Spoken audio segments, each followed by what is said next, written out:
Okay, we're now at 8.2, which is transformations of logarithmic functions.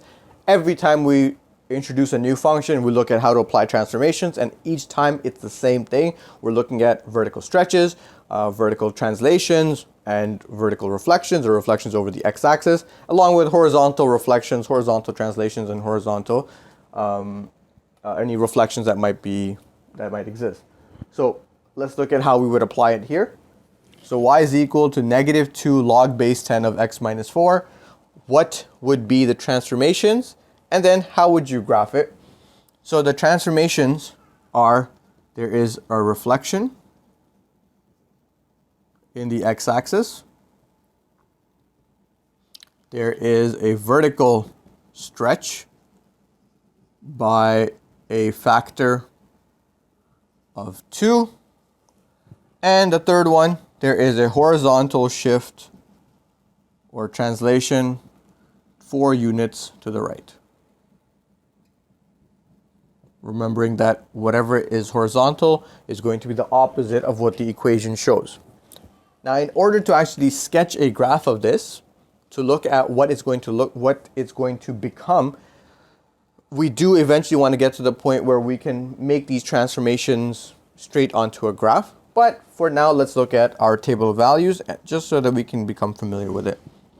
The key points that we want are, again, negative 1, 0, and 1 for our original function. Because it's base 10, I apologize, for the logarithmic function, it needs to be the other way. For the logarithmic function, it's actually going to be negative 1, 0, and 1 on the y-axis, because remember the log function is the inverse of the original function. So the y-axis is negative 1, 0, and 1, and the x values would be then, for the 10, it'd be 1 over 10. For 0, it's going to be 1, and for 1, it will be 10, because we know the base here is 10. What we're going to do now is apply our transformations. For the y-axis, so the y values, they will be reflected, meaning we'll make them negative, and stretched by a factor of 2, so we're going to multiply by negative 2. So negative 1 times negative 2 is positive 2. 0 times negative 2 is 0, and 1 times negative 2 will be negative 2. For the horizontal, meaning the x values, they'll go 4 units to the right, meaning we're just going to add 4. I'll do these two first because they're straightforward. 14, 1 plus 4 is 5.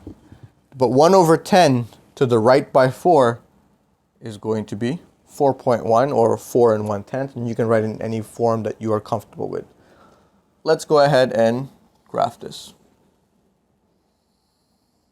I'm going to start with a rough sketch of the original, just so we can compare and understand certain characteristics that exist about the function and what is actually being shifted or what is being transformed by these transformations.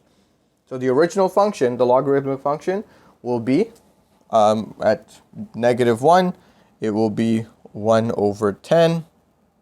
Sorry, at 1 over 10, it'll be negative 1. Then 10. So it will look something like this. We're at 10 is going to be.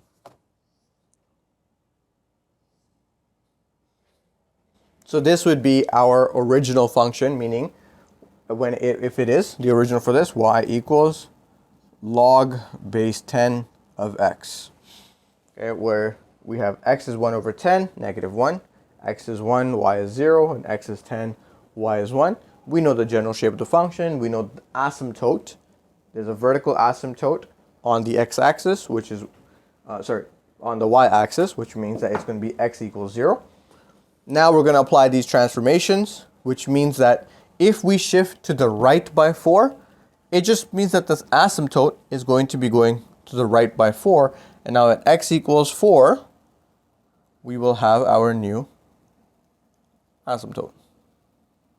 This is just to help us understand what the graph will look like. We know there's a reflection, so instead of going up, it's going to be going down. But let's go ahead and apply this. At 4.1, we're at 2. So at x is 4.1, so slightly to the right, we're going to be at y equals to positive 2. So up here, At 5, meaning 1 to the right, will be at 0. And at 14, meaning 10 more to the right, will be at negative 2. So somewhere here, the general shape of this graph is going to follow this pattern. It's been stretched out, it's been reflected and shifted to the right by 4. Right? And again, it's very difficult to make them exact. So what you do need to do is get at least the 3 points accurate, and from there you just draw your general shape of the graph. Okay, let's take a look at another example.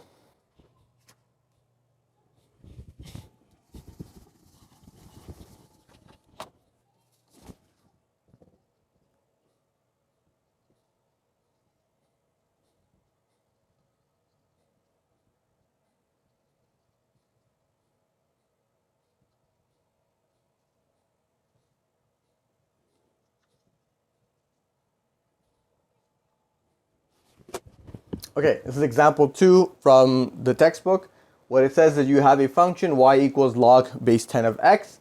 This function has been vertically compressed by a factor of 2 over 3, horizontally stretched by 4, reflected over the y-axis, horizontally translated such that the vertical asymptote is now at x equals negative 2, and finally it's been vertically translated 3 units down.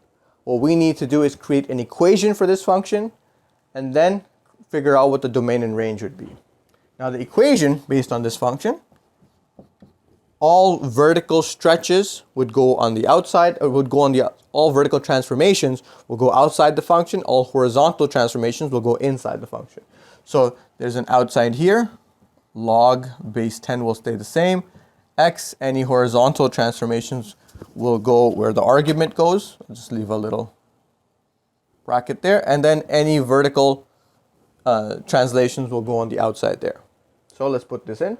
It's vertically compressed by 2 over 3.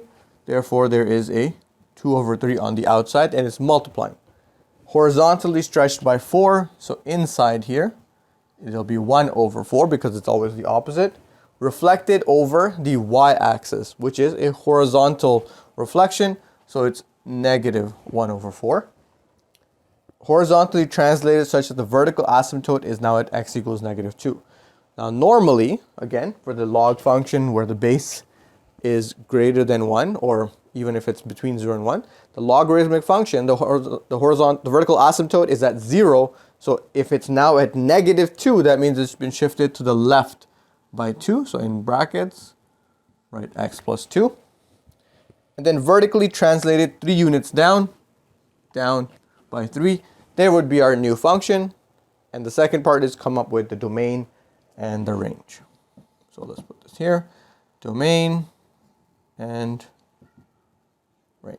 So the domain for all functions is x, remember the real numbers, such that, now normally the logarithmic function, remember, it goes down and to the right. I'm too much in the exponential mode, clearly. No, sorry. It will still be like that. This is going up a bit more. It is from the asymptote to the right. There's now, instead of from the asymptote to the right, because of the reflection over the y-axis, it's going to go to the left. So I know the domain will be x is, remember, the real number, such that x is less than wherever the asymptote is. And we know that the asymptote is at negative 2. It's been shifted to the left by negative 2. So it would be x is, remember, the real numbers, such that the x values have to be less than negative 2, because my function will start at negative 2, which is the asymptote, and go further to the left. For the range, we know that the range for logarithmic functions is y-er, y is, remember, the real numbers, because you can go as far down and as far up as the graph takes you. Now, there is no reason to believe that any of these transformations, stretching it out by 2 over 3 or shifting it down by 3, will affect that. So the range will remain as y is a member of the real numbers.